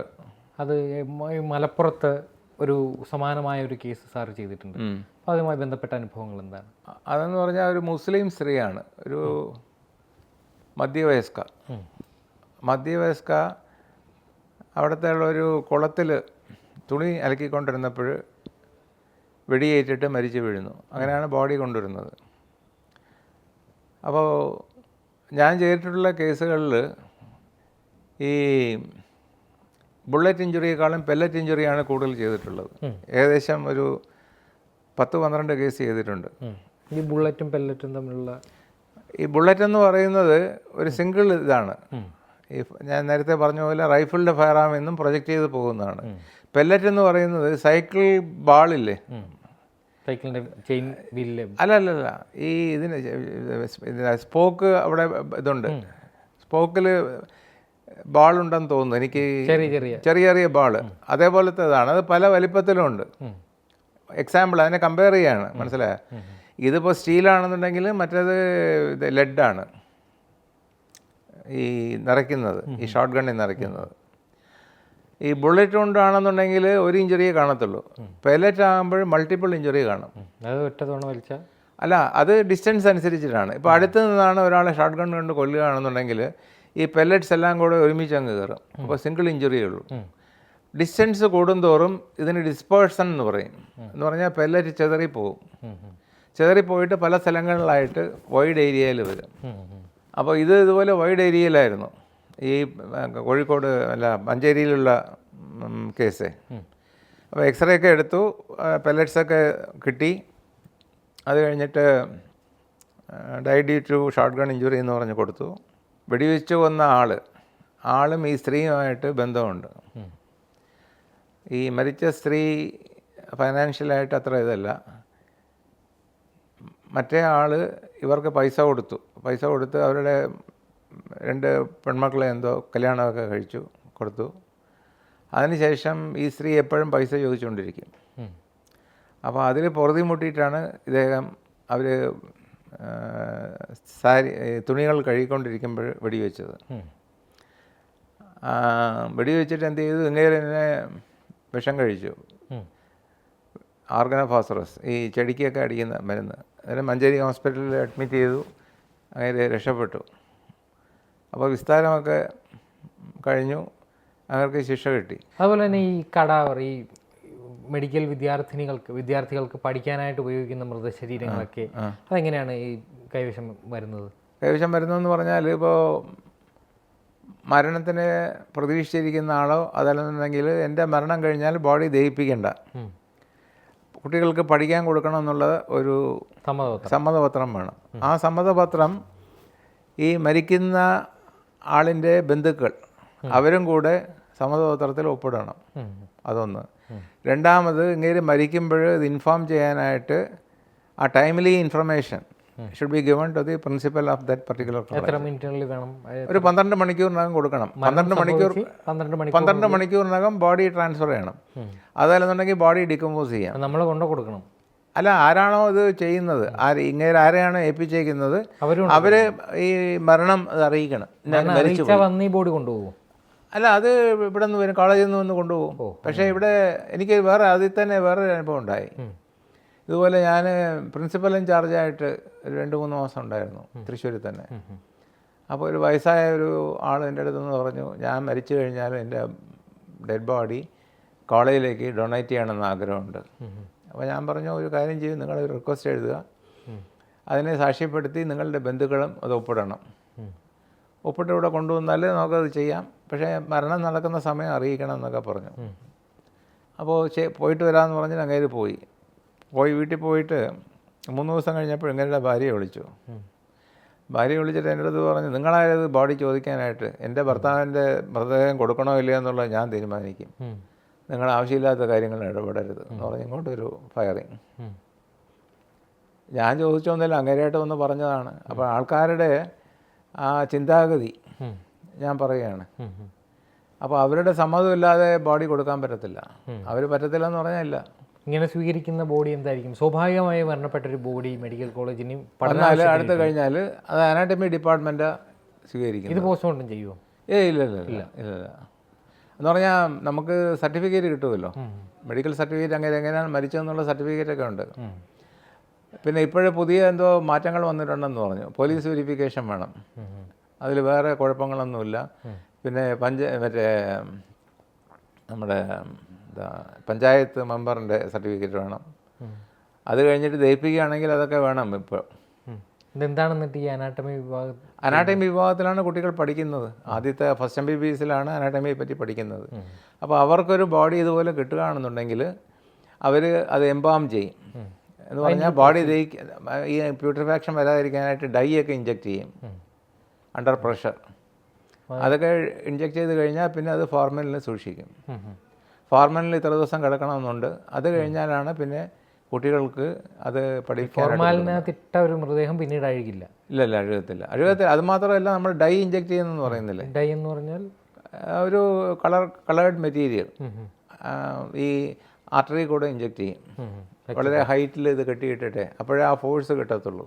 അത് കഴിഞ്ഞ് ഇത് പഠനാവശ്യത്തിനായിട്ട് ഉപയോഗിക്കും. പഠനാവശ്യത്തിന് ഉപയോഗിച്ചതിന് ശേഷം എല്ലാം ആകുമല്ലോ. എല്ലൊക്കെ അത് ഉണക്കിയെടുത്ത് കുട്ടികൾക്ക് സ്റ്റഡി ചെയ്യാനായിട്ട് ചോദിക്കുകയാണെന്നുണ്ടെങ്കിൽ അവർ പൈസയൊക്കെ വാങ്ങിക്കുന്നുണ്ട്. പണ്ടും അങ്ങനെ തന്നെ കുട്ടികൾ ഒരു സെറ്റ് വീട്ടിൽ കൊണ്ട് വെക്കുകയാണെന്നുണ്ടെങ്കിൽ പഠിക്കാനായിട്ട്. ഇപ്പോൾ കുറവാണെന്ന് തോന്നുന്നു. കൊടുക്കുന്നത് ഡിപ്പാർട്ട്മെൻറ്റ് അറിവില്ലാതെ തന്നെ ചെയ്യുന്നത്, ഈ അറ്റൻഡർ തന്നെ. ഈ ബോഡി എംബാം ചെയ്ത് അതിന് ശേഷം പഠിച്ച് ഏറ്റവും അവസാനം എല്ലുകൾ വരെയാകും. ഇത് കഴിഞ്ഞത് ചില ഡിപ്പാർട്ട്മെൻറ്റ് വയ്ക്കും. പണ്ടൊക്കെ ആണെന്നുണ്ടെങ്കിൽ അത് കൊടുക്കും. ആർക്കാണ്? അതാ ഞാൻ പറയുന്നത്, സ്റ്റുഡൻസ് വാങ്ങിക്കും. പഠനാവശ്യം. അത് ചെയ്യുന്നത് തെറ്റാണ്, ഒരിക്കലും ചെയ്യാൻ പാടില്ല. അതിനുശേഷം ഇത് മറവ് ചെയ്യുമോ പിന്നീട്? സ്റ്റുഡൻസ് കൊണ്ടുപോയാൽ അവിടെ മറവ് ചെയ്യാം. അത് അടുത്ത വരുന്ന ആളിന് അങ്ങനെ അതിൻ്റെ ഇതിനനുസരിച്ചിട്ടുള്ള വിലയ്ക്ക് വിൽക്കും. അതാണ് സംഭവിക്കുന്നത്. അത് ഇപ്പോൾ സാറിൻ്റെ ഒരു കാലയളവിലുള്ള കാര്യമാണ് പറയുന്നത്. ഇപ്പോൾ അങ്ങനെയല്ല. അല്ല, ഇപ്പോൾ അങ്ങനെ ആയിരിക്കാൻ സാധ്യതയില്ല. എന്ന് പറഞ്ഞാൽ പണ്ടത്തെ പോലെ അല്ല ഇന്നത്തെ സാഹചര്യം. ഇപ്പോൾ ഒരാൾ കൊടുത്താലും ഇതുപോലെ ഈ മരിച്ച ആളിൻ്റെ എല്ലുകൾ സർക്കുലേറ്റ് ചെയ്യുകയാണെന്ന് പറഞ്ഞാൽ ആരും സഹിക്കത്തില്ല. മനസ്സിലായോ? അപ്പോൾ അത് അത്തരത്തിൽ സംഭവിക്കാനുള്ള സാധ്യത കുറവാണ് ഇന്നത്തെ കാലത്ത്. പണ്ട് സംഭവിച്ചിട്ടുണ്ട്. സാർ, ഇപ്പോൾ ഈ പോസ്റ്റ്മോർട്ടം എന്ന് പറയുന്നത് ഏതൊരാളുടെ മനസ്സിലും ഭീതിതമായ ഒരു കാര്യമാണ്. കാര്യം നമ്മുടെ മരണശേഷം ചെയ്യുന്ന ഒരു കാര്യമാണെങ്കിൽ പോലും അത് ഇത്രത്തോളം ദാരുണമാണെന്ന് ഒരുപക്ഷെ ഇപ്പോൾ ആത്മഹത്യ ചെയ്യാനിരിക്കുന്ന ഒരാളാണെങ്കിൽ അതിൽ നിന്ന് പിന്തിരിഞ്ഞാൽ അതാണ് നമ്മൾ ഈ വീഡിയോ കൊണ്ട് കൊടുക്കുന്ന ഒരു സന്ദേശം. അപ്പോൾ ഇപ്പോൾ പുതിയൊരു കാലഘട്ടത്തിൽ ഈ ഒരു പോസ്റ്റ്മോർട്ടത്തിൻ്റെ സങ്കീർണതകളൊക്കെ മാറ്റി ഇത് വിർച്വൽ ഓട്ടോപ്സി എന്ന് പറയുന്ന ഒരു പുതിയ രീതിയിലേക്ക് വരുന്നു എന്നാണ് ഇപ്പോൾ സർക്കാർ എടുക്കുന്ന ഒരു പുതിയ തീരുമാനം. ഈ വിർച്വൽ ഓട്ടോപ്സി എന്ന് പറയുന്ന ഒരു കൺസെപ്റ്റിൻ്റെ ആധാരം എന്തായിരിക്കും? വിർച്വൽ ഓട്ടോപ്സി എന്ന് പറഞ്ഞാൽ MRI പോലത്തെ ടെസ്റ്റ് വെച്ചിട്ടാണ് അത് നോക്കുന്നത്, പരിശോധിക്കുന്നത്. പക്ഷേ അതിനൊരു ലിമിറ്റുണ്ട്. ഒരിക്കലും റൊട്ടീനായിട്ട് ചെയ്യുന്ന ഓട്ടോപ്സിക്ക് ഒരു പകരക്കാരനാകത്തില്ല വിർച്വൽ ഓട്ടോപ്സി. വിർച്വൽ ഓട്ടോപ്സി ആകുമ്പോൾ വേറെ ബോഡിക്ക് വേറെ ക്ഷതമൊന്നും വരുന്നില്ല, ഇൻസിഷനോ ഇതൊന്നും വരുന്നില്ല. അതിൻ്റെ പരിമിതികളെന്ന് പറഞ്ഞത് എല്ലാം വിർച്വൽ ഓട്ടോപ്സി കൊണ്ട് ചെയ്യാൻ പറ്റത്തില്ല. ഇപ്പോൾ ഒരു ഇഞ്ചുറി ഉണ്ടായി, ചെസ്റ്റിനകത്തൊരു ഇഞ്ചുറി ഉണ്ടായി, ലങ് ഇഞ്ചുറി ഉണ്ട്, റിബ് ഫ്രാക്ചർ ഉണ്ട്, ഹെഡ് ഇഞ്ചുറി ഉണ്ട്. ഇതൊക്കെ ആകുമ്പോൾ വിർച്വൽ ഓട്ടോപ്സി ആകുമ്പോൾ നമുക്കത് പറയാൻ പറ്റും ഇതൊക്കെയാണെന്നുള്ളത്. പക്ഷേ എൻ്റെ അഭിപ്രായത്തിൽ ഒരിക്കലും വിർച്വൽ ഓട്ടോപ്സി ഈ റെഗുലർ ഓട്ടോപ്സിക്ക് ഒരു എന്താ പറയുക പകരക്കാരനല്ല. അതിന് അതിൻ്റെതായിട്ടുള്ള ലിമിറ്റേഷൻസ് ഉണ്ട്. ഇപ്പോൾ ഒരാൾ പോയിസൺ കഴിച്ച് മരിക്കുന്നു, അത് വിർച്വൽ ഓട്ടോപ്സി ചെയ്തിട്ട് കാര്യമില്ല, കിട്ടില്ല, ഇല്ല. അപ്പോൾ അതിന് ലിമിറ്റേഷൻസ് ഉണ്ട്. പക്ഷേ ഈ ബന്ധുക്കളുടെ അവർ കാണാൻ സഹിക്കാൻ പറ്റുന്നില്ല എന്നൊക്കെ പറയുമ്പോൾ നമുക്ക് ആൾക്കാരുടെ ഇടയിൽ ഒരു എന്താ പറയുക ഒരു ത്രസ്റ്റ് കൊടുക്കുകയാണ് അത് വേണ്ട എന്നുള്ളത്. പക്ഷേ അത് ഒരിക്കലും ഈ നോർമൽ ഓട്ടോപ്സിയെ റീപ്ലേസ് ചെയ്യാൻ പോലുന്നില്ല. അതൊന്ന്. രണ്ടാമത് ഇതിൻ്റെ ഇൻവെസ്റ്റ്മെൻറ്റാണ്. 1-2 ലക്ഷം രൂപ വേണം, അല്ല 1-2 കോടി രൂപ വേണം. ഇത് അതിനുള്ള സഫീഷ്യൻറ്റ് സ്റ്റാഫ് വേണം, പിന്നെ MRI വേണം, അതിനനുസരിച്ചിട്ടുള്ള റേഡിയോളജിക്കൽ അറേഞ്ച്മെൻറ്റ് വേണം, റേഡിയോളജിസ്റ്റ് വേണം, സോഫ്റ്റ്വെയർ ഒക്കെ വേണം, സോഫ്റ്റ്വെയർ ആണ്, റേഡിയോളജിസ്റ്റ് വേണം. പിന്നെ ഇത് ചെയ്യുന്ന പോസ്റ്റ്മോർട്ടം ചെയ്യുന്ന ആൾ ആ ഡിപ്പാർട്ട്മെൻറ്റിലെ ആളാണ്, അല്ല റേഡിയോളജിസ്റ്റ് അല്ല. അപ്പോൾ രണ്ടുപേരുടെ സഹകരണം വേണം. ഇൻ്റർപ്രറ്റ് ചെയ്യുന്ന ഫൈൻഡിങ്സ് ഈ ഫോറൻസിക് മെഡിസിനുള്ള ആളിന് മനസ്സിലാകണം, അല്ലെങ്കിൽ ഇൻഡിപെൻഡൻ്റ് ആയിട്ട് അത് ഇൻ്റർപ്രറ്റ് ചെയ്യണമെന്നുണ്ടെങ്കിൽ എക്സ്പീരിയൻസ് വേണം. അപ്പോൾ അതിന് ലിമിറ്റേഷൻസ് ഉണ്ട്. നല്ല നോളജ് ഉണ്ടെങ്കിൽ ഇതൊക്കെ ചെയ്യാൻ പറ്റത്തുള്ളൂ. അപ്പോൾ പലരും പറയുന്നത് വെളിയിൽ ഔട്ട്സൈഡ് ഇതിൽ ഇതൊക്കെ ഉണ്ടെന്നൊക്കെയാണ്. അപ്പോൾ അതൊരിക്കലും അത് ചെയ്യുന്നത് ശരിയാകുമെന്ന് എനിക്ക് തോന്നുന്നില്ല. എനിക്കുള്ള എക്സ്പീരിയൻസോടെ പറയാം. വിർച്വൽ ഓട്ടോപ്സിയിൽ കേമനാണെന്ന് പറഞ്ഞിട്ട് നമ്മുടെ കർണാടകത്തിലുള്ള ഒരു ഡോക്ടർ അങ്ങനെയായിട്ട് പരിചയപ്പെട്ടു. അപ്പോഴാദ്യം എനിക്ക് തോന്നിയത് വിർച്വൽ ഓട്ടോപ്സി നല്ലതാണെന്നൊക്കെ. അപ്പോൾ ഒരു ഓൺലൈൻ മീറ്റ് സംഘടിപ്പിച്ചു. ഇങ്ങനെയായിട്ട് കമ്മ്യൂണിക്കേഷനുണ്ട്. അത് കോവിഡ് പീരീഡിലാണ്. അപ്പോൾ അങ്ങനെ ഇത് തരാമെന്ന് പറഞ്ഞു. എന്ന് പറഞ്ഞാൽ ഒരു ട്രെയിനിങ് പോലെ എന്ന് പറഞ്ഞാൽ അതിനെപ്പറ്റിയുള്ള ഒരു ഔട്ട്ലൈൻ. എന്നിട്ട് അത് കുറേ പേര് ഓൺലൈനായിട്ട് പങ്കെടുക്കുമ്പോഴും അങ്ങേർക്ക് പറയാൻ പറ്റുന്ന കാര്യങ്ങളിൽ ലിമിറ്റേഷൻസ് ഉണ്ട്. അപ്പോൾ എനിക്കത് ഇമ്പ്രസ് ചെയ്തില്ല.